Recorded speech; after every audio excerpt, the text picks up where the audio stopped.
வணக்கம். சிவாஜினி ஸ்ரீதரன். தகவல் 438. கார்த்திகை விளக்கீடு.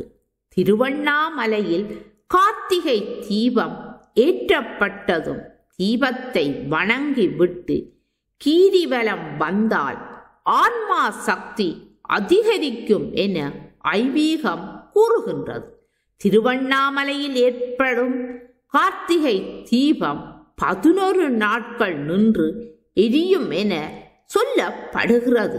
எத்தனை காற்று மழை வந்தாலும் தீபம் அணையாமல் பஞ்சபூத தலங்களில் நெருப்பு தலமாக உள்ளது இந்த திருவண்ணாமலை. கார்த்திகை தீபம் ஏற்றுவது ஏன்? தீப ஒளி இருளென்ற அறியாமையை போக்கி அருள் என்ற ஆன்மாவான ஆற்றல் மிக்க தாக்குகிறது. தீபத்தில் 3 தேவிகளான துர்க்கை, சரஸ்வதி, லட்சுமி 3 சக்தியும் தீபத்தில் இருப்பதால் ஒளிமயமான முன்னேற்றம் வீட்டில் கிடைக்கின்றது. தீபம் ஏற்றி தினமும் பூஜை செய்வதால் மனதில் தோன்றும் குழப்பங்களை போக்க முடியும். பரணி தீபம் என்றால் என்ன? பரணி தீபம் ஆனது அண்ணாமலையார் கருவறையில் அதிகாலையில் ஏற்றப்படும் பரணி தீபம் என்பது கார்த்திகை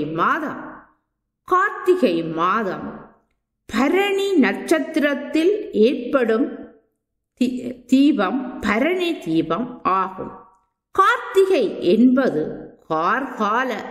கார்கால முடிவு என்று பொருள்படும். பிரம்மாவும் விஷ்ணுவும் அடிமுடி தேடி காண முடியாமல் சிவபெருமானே முழுமுதற் கடவுள் என்று ஏற்றுக்கொண்டனர்.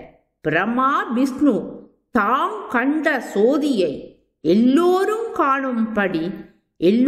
காணும்படியாக காட்டி அருளிட வேண்டும் என்று விண்ணப்பிக்க திருக்கார்த்திகை நாளன்று காட்டி அருளினர். இந்த தத்துவத்தை விளக்குவதே திருக்கார்த்திகை விளக்கீடு ஆகும். அதனால்தான் முதல் நாள் திருவண்ணாமலை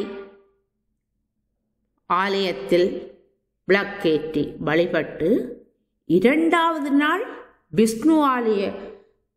விஷ்ணு ஆலயங்களிலும் வீடுகளும் விளக்கேற்றி கொண்டாடப்படுகிறது. இதனை நாங்கள் சிறு வயதிலிருந்தே கார்த்திகை விளக்கீடு என்று மிகவும் ஆனந்தமாகவும் மகிழ்ச்சியாகவும் கொண்டாடி மகிழ்ந்த நாள்தான் கார்த்திகை விளக்கீடு. மீண்டும் நாங்கள் சந்திப்போம். நன்றி, வணக்கம்.